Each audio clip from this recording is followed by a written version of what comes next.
Hello everyone, welcome to the YouTube channel. और आज हम लोग देखेंगे 17 मार्च के कुछ डेली करंट अफेयर्स के को। तो स्टार्ट करते हैं, लेकिन उससे पहले प्लीज़ मैं कहूँगी कि आप लाइक शेयर सब्सक्राइब ज़रूर कीजिएगा चैनल को, क्योंकि बहुत ज़रूरत है मुझे। तो चलिए स्टार्ट करें। पहला है कि डिपार्टमेंट ऑफ पोस्ट जो है, ठीक है, उन्होंने एक फास्ट स्पीड डिलीवरी करके एक नई लॉन्चिंग की है, ठीक है, जिसमें आपकी जो डिलीवरीज हैं, जितनी भी पोस्ट वगैरह हैं, जितने भी अर्जेंट पार्सल्स हैं या जितने भी इंपॉर्टेंट डॉक्यूमेंट्स हैं, उनकी जो डिलीवरी है वो काफी अर्जेंट, काफी जल्दी हो जाएगी, ठीक है। Department of post is launching the new 24 speed post, ठीक है, एक 24 न्यू पोस्ट करके लॉन्च किया है to providing the guarantee next delivery. जो कि नेक्स्ट डिलीवरी यानी कि ऑब्वियसली बात है, अगर आपको आज के 8 पार्सल है, कल आपको चाहिए, तो इस तरह की सिचुएशन में या एक डेडलाइन के अंदर आपको पार्सल चाहिए 2 दिन में या 1 दिन में, तो आपको डिलीवर होगा। ओके, ये जो लॉन्चिंग है ये रंग भवन ऑडिटोरियम के अंदर हुई है। पहला फेज जो होगा इसके अंदर, उसमें 6 सिटीज को लिया गया है, ठीक है। पहले में दिल्ली, मुंबई, कोलकाता, चेन्नई और बैंगलोर और हैदराबाद है। बाकी अगर ये अच्छा चला तो फ्यूचर में आगे भी इसको दूसरी सिटीज में भी एक्सटेंड किया जाएगा, ठीक है। टाइम सेंसिटिव होगा, ऑब्वियसली बात है, जो कंसाइनमेंट टाइम सेंसिटिव यानी कि ड्यूरेशन, उसका एक डेडलाइन होगी कि इतने टाइम में डिलीवर होगा। और ये जो and uses the dedicated processing window, और इसके लिए बकायदा आपके पास एक प्रोसेसिंग विंडो होगी जहां पे आप इसको यूज करके अपना जो डिलीवरी है, अर्जेंट डिलीवरी है, वो करवा सकते हो। इसमें मेन जो डिलीवरी का मोड है वो एयरपोर्ट को दिया गया है, एयर ट्रांसपोर्टेशन को दिया गया है, ठीक है, क्योंकि लैंड डिलीवरी तो आपको पता ही काफी टाइम लगता है। ओके, ताकि फास्ट डिलीवरी हो सके and comparison to the standard postal timeline के कंपैरिजन में, यानी कि जो डाकी वगैरह डाक लेके आते हैं उसके कंपैरिजन में, ठीक है, या कबूतर लेके आता है उससे जल्दी हो जाएगी। तो नेक्स्ट डे गारंटी डिलीवरी होगी डे+1, ठीक है, एक मतलब जिस दिन डिलीवरी है प्लस उससे 1 दिन ज्यादा, 48 आवर्स का टाइम होगा स्पीड डिलीवरी के अंदर। ओटीपी प्रोवाइड किया जाएगा ताकि आपको आपकी जो डिलीवरी कंफर्मेशन है वो हो सके। एंड टू एंड ट्रैकिंग की जाएगी, एसएमएस के द्वारा आप ट्रैक कर सकते हो कि भाई कहाँ पे आपका अभी पहुंचा है। Buy now pay later facility for the business consumers, ठीक है, और आप जो बिजनेस कंज्यूमर्स है उनके लिए बाय नाउ पे यानी कि आप उसको खरीद सकते हो। And the free pickup and the bulk consignment, ठीक है, अगर मतलब बल्क कंसाइनमेंट है, काफी ज्यादा कंसाइनमेंट है, तो उसके लिए जो पिकअप होगा वो फ्री रहेगा, यानी कि आप उसको जो पिकअप करने वाला है उसको फ्री में आके ले जाएगा। API integration for the companies and a money back guarantee in case of the delivery delay, ठीक है। सो ये है ओटीपी बेस्ड रहेगा, रियल टाइम ट्रैकिंग की जा सकती है, मनी बैक गारंटी है आपकी। ओके, और नेक्स्ट डे ये देखो guarantee the next day D+1, अगर आपको अगले दिन चाहिए तो उसको नेक्स्ट डे D+1 में डाला गया है, 2 डे के लिए D+2 में डाला गया है, ठीक है, ताकि टाइम बाउंडेड होगा और रिलायबल सर्विसेज दी जाएंगी आपको इसके अंदर। ओके, नेक्स्ट आता है India's unemployment rate fall from 4.9% इन फरवरी तक आते आते हमारी जो बेरोजगारी दर है वो थोड़ी सी कम हो गई है। ओके, वो 4.9 तक खिसक गई है अगर फरवरी की बात की जाए तो 2026 की।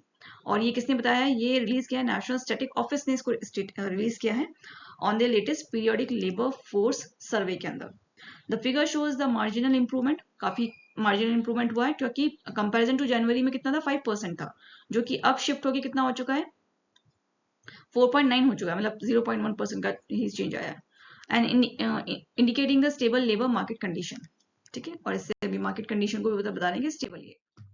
अच्छा, ओवरऑल एम्प्लॉयमेंट की बात की जाए तो हमें पता है 4.9 है, ठीक है। अनएम्प्लॉयमेंट रेट जो है वो 15 से लेके उससे अबव एज को, अर्बन एज को देखा, मतलब अर्बन एम्प्लॉयमेंट को देखा जाए तो 15 से लेके अबव एज तक को मतलब इसमें जोड़ा गया है। और फॉल हुआ है 6.6 से लेके इन फरवरी एंड 6.7 इन जनवरी में था। रूरल एम्प्लॉयमेंट की बात की जाए तो रूरल एम्प्लॉयमेंट कितना था, 4.2 पे है, स्टेबल अभी वो तो। फीमेल एम्प्लॉयमेंट की बात की जाए तो फीमेल एम्प्लॉयमेंट जो है वो 5.6 से लेके 5.1 तक पहुंचा है, ठीक है। स्पेसिफिकली अर्बन फीमेल एम्प्लॉयमेंट की बात की जाए तो ड्रॉप हो गया है, 8.7 हो चुका है। और अगर रूरल एम्प्लॉयमेंट की बात की जाए, फीमेल्स की जो गांव में औरतें होती हैं, उनके अनएम्प्लॉयमेंट को देखे तो 4.0 पे वो अटका हुआ है, ठीक है। तो यही है कि स्लाइटली इंप्रूवमेंट आया है अर्बन जॉब्स की अपॉर्चुनिटीज को लेके, ठीक है। मार्जिनल सीजनल इंक्रीमेंट हुआ है, ओके, जनवरी कंपेरिजन में। ना वर्ल्ड बैंक और इंडिया जो है, उन्होंने दोनों ने मिलकर $299.66 मिलियंस का एक प्रोग्राम लॉन्च किया है, और ये उत्तर प्रदेश में लॉन्च किया गया है। और बेसिकली इसको ये क्लीन एयर मैनेजमेंट प्रोग्राम है, जो कि टैकल करेगा क्या, जितना भी एयर पोल्यूशन बढ़ रहा है उसको थोड़ा टैकल करेगा, उसको थोड़ा रोकने की कोशिश, मतलब उसको किस तरह से हैंडल करना है, ये सब देखा जाएगा। ये जो प्रोग्राम है बेसिकली कोशिश की जाएगी इसमें कि जितना भी इमिशन हो रहा है ट्रांसपोर्टेशन की वजह से, एग्रीकल्चर की वजह से, इंडस्ट्रीज की वजह से, उसको किस तरह से कम करना है इस पे फोकस किया जाएगा। और साथ में 200 new air quality monitoring system जो है स्टेशन से वो भी बनाए जाएंगे ताकि रियल टाइम मॉनिटरिंग की जा सके, ठीक है, पोल्यूशन को चेक किया जा सके बाय द कंट्रोल सिस्टम। यहाँ पे जितनी भी क्लीन ट्रांसपोर्टेशन सिस्टम्स हैं, जैसे कि जो इलेक्ट्रॉनिक व्हीकल्स हैं, इलेक्ट्रॉनिक बसेस हैं, ई रिक्शाज हैं, उनको यहाँ पे यूज किया जाएगा, ठीक है। और कुछ clean and energy efficient technologies को भी अडॉप्ट किया जाएगा। नेक्स्ट आता है एशिया का लार्जेस्ट ट्यूलिप गार्डन जो है वो श्रीनगर के अंदर लॉन्च हुआ, ठीक है। हर साल वहीं लॉन्च होता है क्योंकि वहीं वो सर्दी वाला जो एरिया है वहीं पे ट्यूलिप वगैरह उगते हैं। तो Indira Gandhi memorial tulip garden जो है वो श्रीनगर में है और एशिया का सबसे लार्जेस्ट ट्यूलिप गार्डन है, जिसको कि अभी हाल ही में वहाँ के चीफ मिनिस्टर उमर अब्दुल्ला ने लॉन्च किया है, इनॉग्रेट किया, सॉरी लॉन्च नहीं किया। ये स्प्रिंग सीजन के अंदर ज्यादातर ये आते हैं और 74 एकर्स के अंदर फैला हुआ है पूरा गार्डन है, जो कि Zabarwan range overlooking the Dal lakes, ठीक है। जो पूरा रेंज है जो कि जबरवाना से लेके डल लेक तक आपको देखने को मिलती है। 1.8 ट्यूलिप्स जो हैं वो हर साल उगाए जाते हैं गार्डन के अंदर, जिसमें 70 से 75 वैरायटीज आपको मिल जाती है देखने के लिए, ठीक है। यहाँ तक इसे इंपोर्ट भी किया जाता है नीदरलैंड से भी, ठीक है। यहाँ पे आप दूसरा ये जो ट्यूलिप्स होते हैं वो अलग अलग कलर्स के होते हैं, ठीक है। इसमें आप रेड, येलो, व्हाइट, पर्पल और ये सब कलर्स आपको मिल जाएंगे देखने के लिए, ठीक है, इस तरह से। नेक्स्ट आता है गुजरात ने एक major foot and mouth disease vaccine जो है वो अभी लॉन्च की है, ठीक है। और ये किसके द्वारा लॉन्च की गई है, किसके अंडर में, national animal disease control programme के अंदर इसको लॉन्च किया गया है। 1 मार्च से लेके 15 मार्च तक इसको वैक्सीनेशन किया जाएगा, मतलब जो जितने भी एनिमल्स हैं गुजरात के अंदर, ठीक है, उनको। और इन एनिमल्स में कैटल है, बफेलोज हैं, शिप्स हैं, गोट्स हैं, इनको थोड़ा ध्यान रखा गया है क्योंकि ये थोड़ा ये क्या है, थोड़ा सा डेयरी मतलब दूध देने वाले जो जितने भी जानवर हैं उन पे थोड़ा ज्यादा फोकस किया गया है, ओके, ताकि उनकी जो दूध देने की जो प्रोडक्टिविटी है वो भी बढ़ जाए। क्योंकि क्या होता है, जो डिजीज होती है वो उस वजह से क्या होता है, उनकी जो प्रोडक्शन होता है, मिल्क प्रोडक्शन होता है, उस पर फर्क पड़ता है, ठीक है। तो जितने भी वेटनरी टीम्स हैं वो हर जगह जा जाके एनिमल्स को वैक्सीन वगैरह प्रोवाइड कराएंगी, ठीक है। और डेयरी फार्म्स वगैरह में जाके और ईयर टैगिंग की जाएगी, कानों पे जो टैग्स वगैरह लगाए जाते हैं वो की जाएंगी, डिजिटल रिकॉर्डिंग की जाएगी INAPH पोर्टल के द्वारा, ठीक है, लाइव उनके वैक्सीनेशन कवर्स के, ठीक है। और ये जो होगा बेसिकली डिजीज कंट्रोल करेगा, साथ में जितना भी उनकी जो लॉन्गिटिविटी है प्रोडक्शन की वो बढ़ाएगा गुजरात के अंदर। ना अब आता है हिमाचल प्रदेश गवर्नमेंट, उसने भी एक माउ साइन किया है जिसमें जो कि इससे क्या है, नेशनल डेयरी डेवलपमेंट बोर्ड के साथ उन्होंने साइन किया है। वहां पर भी वही स्टेट डेयरी सेक्टर्स को बढ़ाना है उनको भी, ठीक है, ताकि इंप्रूव किया जा सके डेयरी इंफ्रास्ट्रक्चर को, product enhance milk production, processing capacity को बढ़ाया जा सके, एम्प्लॉयमेंट जनरेट किया जा सके फार्मर्स के लिए, ओके। की फोकस क्या है, अच्छा, of this agreement is the development and operation of the Dagri Dagwar dairy project, जो डागवर डेयरी प्रोजेक्ट है उसको थोड़ा डेवलप करना, उसके ऑपरेशंस वगैरह पे थोड़ा और ध्यान देना, ठीक है, इसके लिए इसको एग्रीमेंट किया गया है। और become a major milk production hub, और स्टेट को एक मेजर मिल्क प्रोडक्शन हब बनाना है। अभी तक तो गुजरात है, लेकिन हिमाचल को भी इसमें अपने आप को आगे लेके आना है। वहाँ के जो चीफ मिनिस्टर है सुखविंदर सिंह सुक्खा, उन्होंने इसको इस इनिशिएटिव के बारे में क्या कहा, इसको थोड़ा मॉडर्नाइज करना है, इसको इम्प्रूव करना है, ओके। ये जो माऊ है ये डेयरी प्रोडक्शन तो बढ़ाएगा, लेकिन किस ब्रांड के अंडर बढ़ाएगा, हिम ब्रांड के अंडर से बढ़ाना है, ठीक है। Aiming to market high quality local dairy product and strengthen the identity of Himachal dairy industry, ताकि हिमाचल इंडस्ट्री को एक आइडेंटिटी मिल सके। नाउ नेक्स्ट आता है आपके पास Kusumpura to become the Orissa first smart village बन गया है, ठीक है, under the initiative by the council of scientist and industrial research, ठीक है, CSIR के अंडर में ये जो इनिशिएटिव था, इसके अंदर इन्होंने इस स्टेट को, उड़ीसा के स्टेट, इस उड़ीसा जो था, उड़ीसा का जो कुसुमपुरा जो है उसको उन्होंने स्मार्ट विलेज बनाया है, ओके। और aim to transfer the village into a sustainable and the self reliance rural model. और इस इनिशिएटिव के अंदर क्या करना है, जितने भी विलेजेस हैं उनको थोड़ा सा एक मॉडर्न लुक देना, सस्टेनेबल बनाना, सेल्फ रिलायंस बनाना, मतलब कि उनको निर्भर बनाना, खुद के ऊपर, दूसरों के ऊपर निर्भर नहीं, खुद के ऊपर निर्भर बनाना, ताकि वो अपने चीजों को और जो भी बना रहे हैं वो खरीद सके उन्हें, ठीक है, या फिर जो भी उनका प्रोडक्शन है, ठीक है, उनके अंदर वो और बेहतर कर सकते, ठीक है। और स्मार्ट सिटी जो स्मार्ट विलेजेस होते हैं उनको बेसिकली मेन ये होता है कि डिजिटली एम्पावर करना, ठीक है, उनको हर वो सुविधा प्रोवाइड करना जो कि शहरों में मिलती है, ओके। नाउ इसे यहाँ पे क्या है, it focusing on the climatical resilience infrastructure, ठीक है, जो मेन चीज है वो क्या है, क्लाइमेटिकल रेजिलियंस इंफ्रास्ट्रक्चर। हर वो जो भी जो क्योंकि फार्मर्स होते हैं विलेजेस वगैरह में, तो उनको क्लाइमेट का बहुत इफेक्ट पड़ता है उनकी फसलों के ऊपर, तो इस उस तरह का इंफ्रास्ट्रक्चर उनको प्रोवाइड कराना ताकि वो उस क्लाइमेटिकल इम्पैक्ट से बच सकें। इंप्रूविंग करना उनकी सैनिटेशन, ठीक है, हाइजीन वगैरह के बारे में उनको बताना। साइक्लोनिक शेल्टर प्रोवाइड करना उनको। बेटर विलेज प्लानिंग उनको समझाना बताना, ठीक है, ताकि सेफ्टी हो सके और उनकी लाइफ कंडीशन इंप्रूव हो सके। और दूसरा होता है टेक्नोलॉजी के साथ उनको कनेक्ट करना, डिजिटली उनको एम्पावर करना, ठीक है। The initiative also providing the renewable energy. ये इनिशिएटिव ने सिर्फ उनको एनर्जी, जितनी भी रिन्यूएबल एनर्जी होती है, मतलब कि जो नेचुरल एनर्जीज होती है, उस जो सोलर पावर एनर्जीज होती है वो उनको प्रोवाइड कराई है। Clean fuel, clean cooking fuel provide कराना। सेफ ड्रिंकिंग वाटर उनको देना, ठीक है। ये सस्टेनेबल डेवलपमेंट के अंदर आता है। इसके अंदर बहुत सारे CSI इंस्टीट्यूट थे मल्टीपल स्टेट्स के अंदर, ठीक है। वो यही सारा काम करते हैं कि भाई जितने भी विलेजेस हैं उनको थोड़ा स्मार्टनेस प्रोवाइड कराना, ठीक है। नेक्स्ट आता है India submitting first national report on the Nagoya portal. एक नागोया पोर्टल है जिसके अंदर इंडिया ने अपनी पहली जो रिपोर्ट है वो सबमिट की है, ठीक है, to the convention on the biological diversity.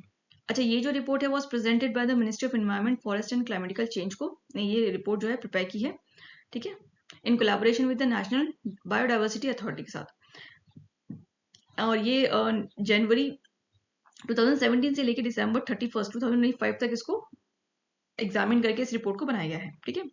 The protocol requires the countries to report under. अच्छा, ये जो प्रोटोकॉल है नागोया प्रोटोकॉल, ये आता है आर्टिकल नंबर 29 के अंदर, ठीक है, on how they implement access and benefit sharing rules, कि उनको किस तरह से ये जो रूल है access and benefit sharing rule, इसको उसे इम्प्लीमेंट करना है। ensures that benefits from the use of the genetic resources and traditional knowledge are shared fairly with local communities and provider countries, ठीक है। और इस रूल में ये आता है कि जो भी आपके पास जेनेटिक रिसोर्सेज है या ट्रेडिशनल नॉलेज है उनको आपको दूसरी कंट्रीज को प्रोवाइड करनी है, या फिर अपनी लोकल कम्युनिटी को इजिली मतलब शेयर, मतलब एक बिल्कुल ईमानदारी के साथ उनके शेयर करना है, ओके। नाउ इंडियाज का ABS फ्रेमवर्क जो है वो सपोर्ट किसके द्वारा किया जाता है, बायोलॉजिकल डाइवर्सिटी एक्ट 2020 के अंदर उसको जगह मिली है, ठीक है, along with the biological diversity 2025 and ABS regulation 2025, ठीक है, इसके अंदर उसको डाला गया है। The governancy systems follow a 3-tier structure. यहाँ पे 3 tier स्ट्रक्चर्स होते हैं, 3 तरह से इसको रखा गया है। एक है नेशनल बायोडाइवर्सिटी अथॉरिटी, एक है स्टेट बायोडाइवर्सिटी बोर्ड, एक है लोकल बायोडाइवर्सिटी मैनेजमेंट। यानी कि एक बड़े लेवल पे नेशनल, उससे छोटे स्टेट लेवल पे, और उससे भी स्टेट लेवल से भी नीचे लोकल एरिया उस पे, ठीक है।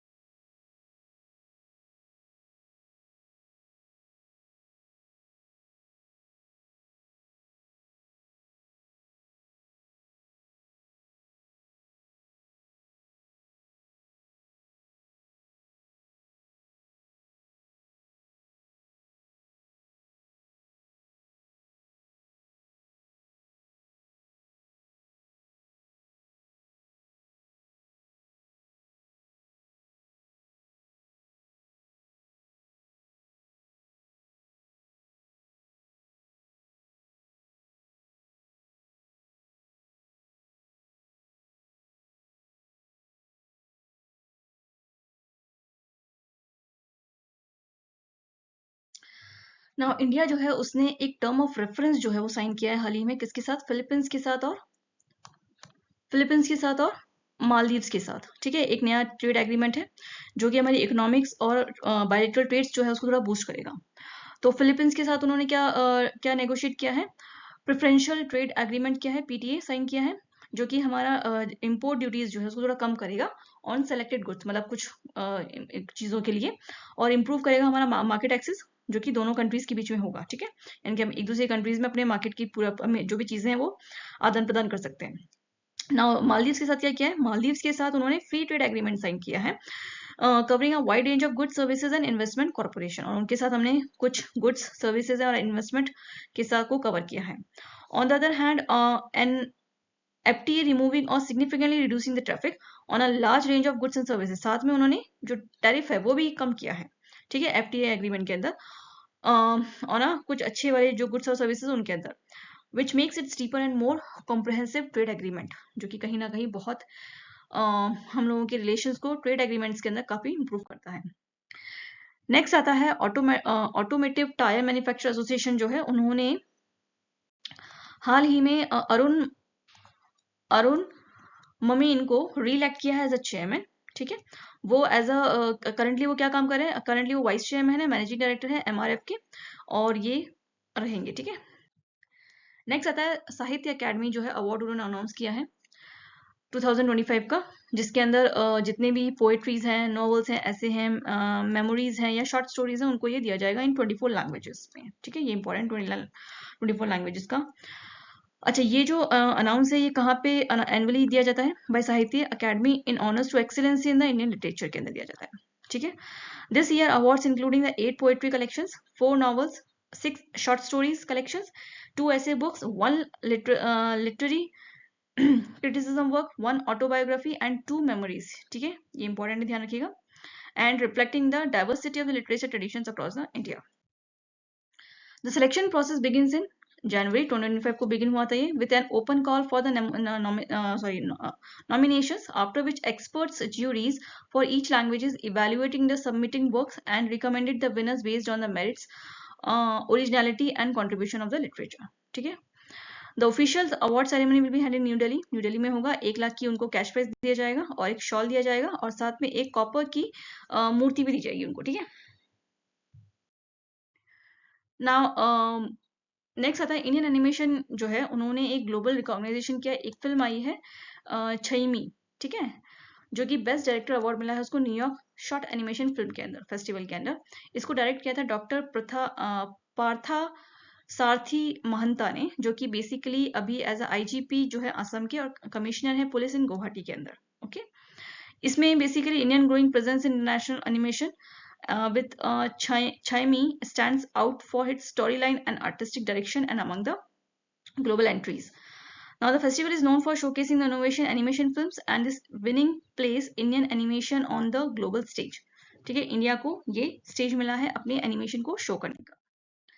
Now नेक्स्ट आता है 17th मार्च जो है वो as a world social work day की तरह सेलिब्रेट किया जाता है। ओके, नाउ इसका जो थीम है वो क्या है? The co building hope and harmony, हम be call to unite a divided society, ये उसका थीम रहा है।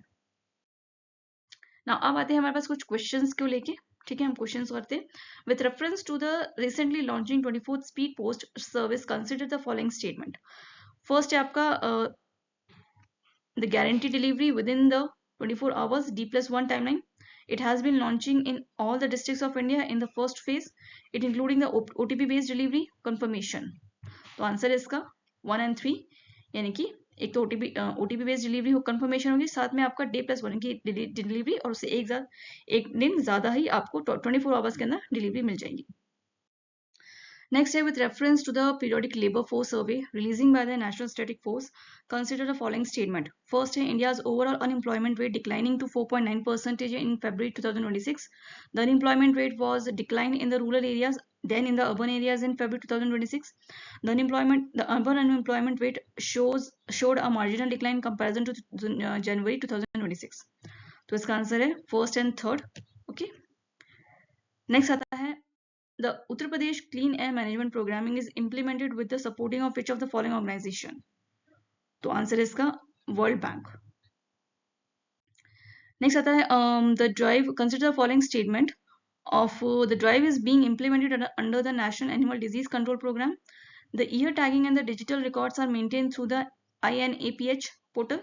The campaigning targeting only the cattle and the buffaloes. The answer is first and second. Okay,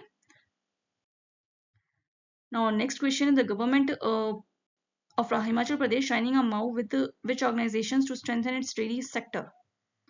तो आंसर है आपका national dairy development board. Next question आता है who among the following has been re-elected as a chairman of the Automotive Tire Manufacturers Association in March 2026? The answer is Arun Mameen. Next आता है Indian animation gained the global recognition after which film won the best direction award for the New York short animation film? It's Chimi. Okay, now ये है आपका last question. Now इसके बाद मैं यही चाहूंगी कि आप इसको लाइक कीजिएगा, शेयर कीजिएगा और सब्सक्राइब कीजिएगा।